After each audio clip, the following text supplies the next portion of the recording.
महाराज सुखदेव गोस्वामी पाद महाराज परीक्षित को बता रहे कि हे परीक्षित, इतना वास्तविक भाषण करके उनका यथार्थ आंसर जवाब देते हुए ये महामुनि जो उपसमशील थे, जिनको शांति प्रिय था, वो चुप हो गए। बस अभी इससे आगे नहीं बोलना चाहिए। देखते वो प्रश्न करते तो बोलेंगे, तो नहीं बोलेंगे। वो चुप हो गए। उपसमशील उपरतात्मनि, क्योंकि उनके आत्मा उन अहम ममेति से, देहात्म बुद्धि से ऊपर उठ चुके थे।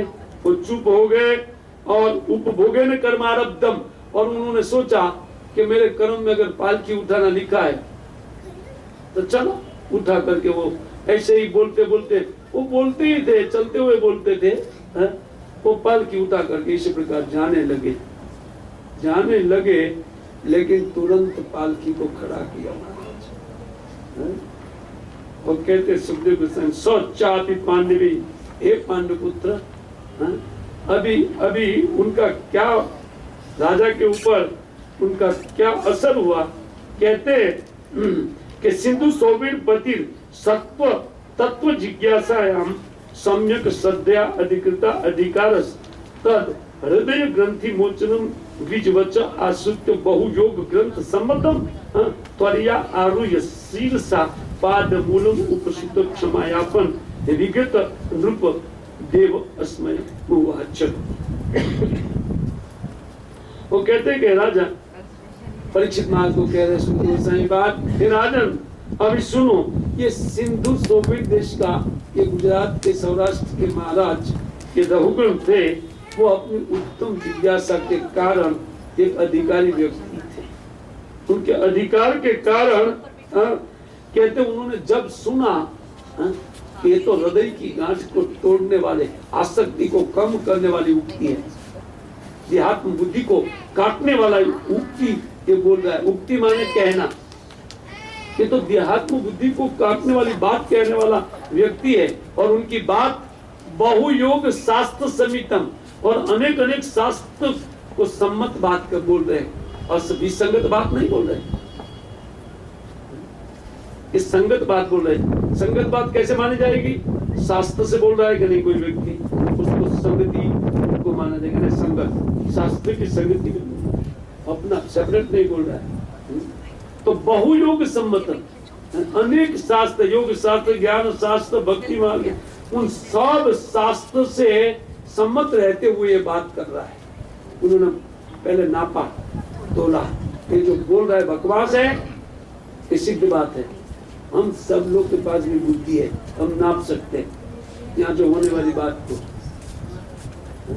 और दूसरा, अपने अनुभव से अप्लाई करके इस बात को देख लेना चाहिए, तो तुरंत प्रमाण मिल जाएगा कि हकीकत क्या है, या वास्तव में इस सत्संग है, और जहाँ ये बात नहीं होती है शास्त्रोक्त, अपने मन की बात होती है, वो कुशल है।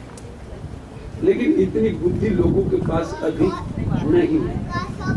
लेकिन ये ज्ञान के अधिकारी, एकदम उत्तम श्रद्धा उनके पास थी, सात्विक श्रद्धा थी। इसीलिए वो इन्होंने डिसाइड किया कि द्विजवच, इन ब्राह्मण के आश्रित्य श्रवण करके बहुयोग समर्थनम, अनेक यौगिक शास्त्र का समर्थन, जिनकी बात उन शास्त्रों के अनुसार है, वो कहते तुरंत पालकी रोक करके, उतर करके, उन कहार को देखते हुए उनके चरणों में गिर गए।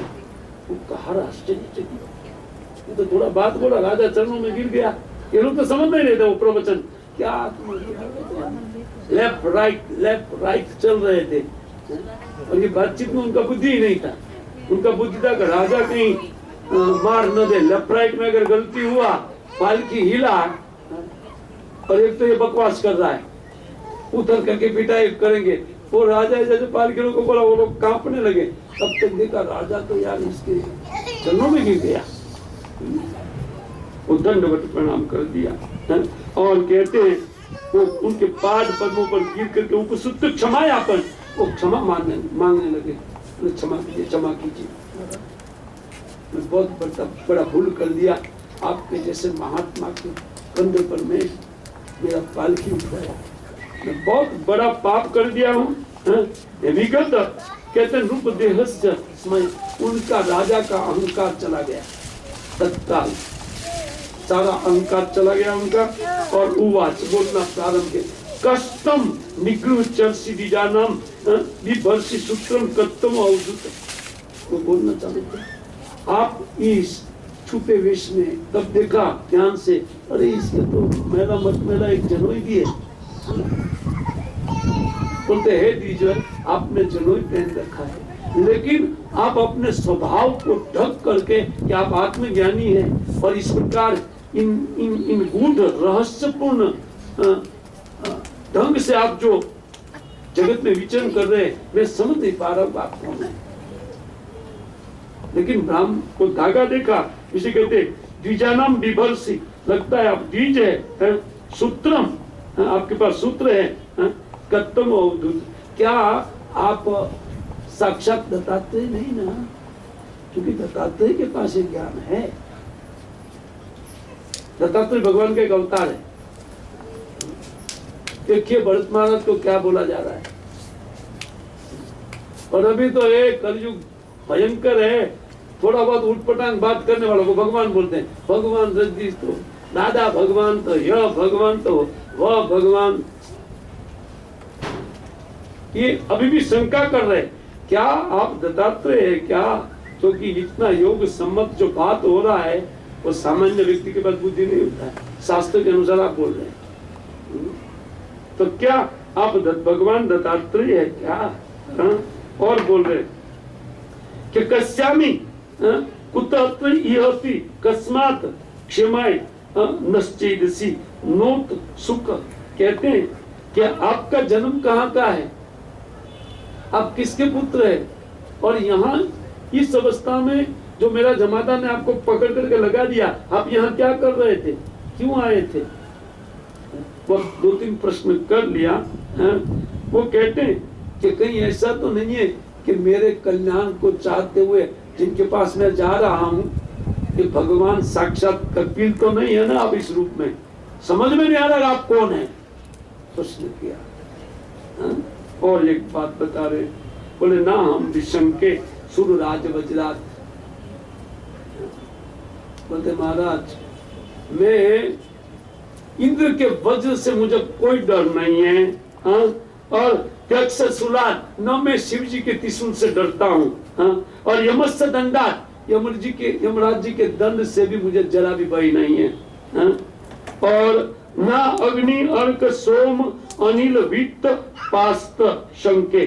मैं न तो अग्नियास्त्र से डरता हूँ, वायुयास्त्र से डरता हूँ, और न तो उन चंद्र सोम माने चंद्र सूर्य के जितने पास हथियार है, ये लोग देवी देवता के पास, उनके कोई हथियार से मैं नहीं डरता हूँ। वैषम ब्रह्म कुलात अवमानात। लेकिन मैं एक चीज से डरता हूँ, मैंने जो ब्राह्मण कुल का अपमान कर दिया, आप जैसे साधु को पालकी डुबाया, इससे मैं बहुत भयभीत हूँ।